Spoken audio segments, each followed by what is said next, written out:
The Greens. Chers collègues, j'avoue que j'aurais aimé que ce Parlement soit à la hauteur de la fierté des Tunisiens qui ont su abattre le dictateur Ben Ali. Chers collègues, le dictateur est tombé, mais la dictature, la structure de la dictature existe toujours en Tunisie. Et aujourd'hui, il faut faire très attention. Des gouvernements européens, la majorité de ce Parlement ont pendant des années soutenu la structure de la dictature et le dictateur tunisien. Encore la semaine dernière, la majorité des groupes refusaient un débat sur la Tunisie et refusaient une condamnation de Ben Ali. Ce qu'a fait la ministre des Affaires étrangères française, la ministre des Affaires étrangères, n'est que le dernier exemple de la complicité de l'Occident. Et pourquoi ?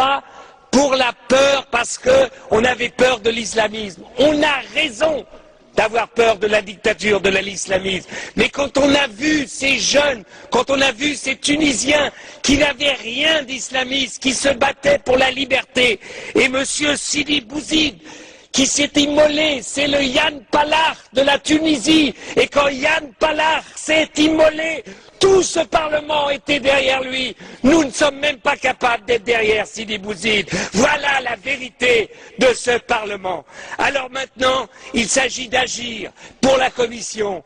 Il s'agit simplement de dire une chose, de dire aux Tunisiens, une élection démocratique dans un pays qui vient de sortir de la dictature ne se fait pas en 2 mois. Il n'y a pas une base de démocratie. La liberté d'expression, les médias, les radios, la télévision n'existent pas. Il n'existe qu'une imprimerie d'État. C'est pour cela que je demande à la Commission qu'elle prenne l'argent de l'accord d'association et qu'elle mette cet argent au service de la liberté d'expression en Tunisie et non pas au service d'organisations gouvernementales tunisiennes. Deuxièmement, le gouvernement de transition n'est pas un gouvernement d'unité nationale. Pourquoi?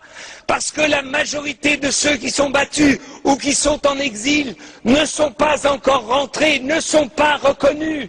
Donc il faudra du temps pour que des forces démocratiques, non pas des forces qui avaient été reconnues entre guillemets par Ben Ali, mais des forces réellement démocratiques puissent se développer.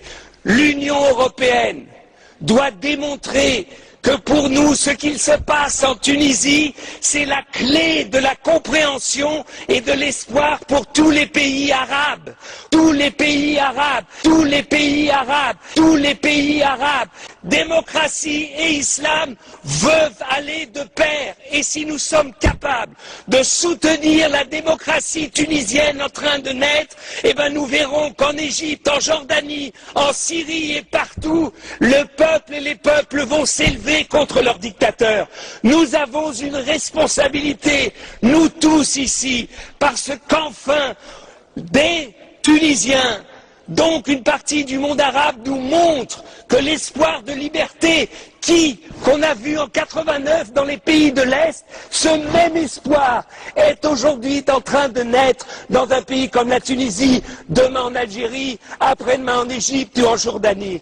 Donc, c'est pour ça que c'est inimaginable que ce Parlement, eh bien, reste assis, dit « Oh oui, peut-être, on ne sait pas. On ne savait pas en 89 ce qu'allait devenir la Pologne. On ne savait pas, avec Gorbatchev, ce qu'allait devenir la Russie. Si à chaque fois que les peuples demandent la liberté, on leur demande une assurance, qu'ils nous disent que c'est sûr que ça ira dans une direction, on ne soutiendra jamais la liberté. On ne la soutiendra jamais. Et c'est pour cela que je demande à la Commission, bougez, donnez, montrez aux Tunisiens que maintenant la réelle politique, c'est la politique de soutien à la démocratie et non plus à la structure de la dictature.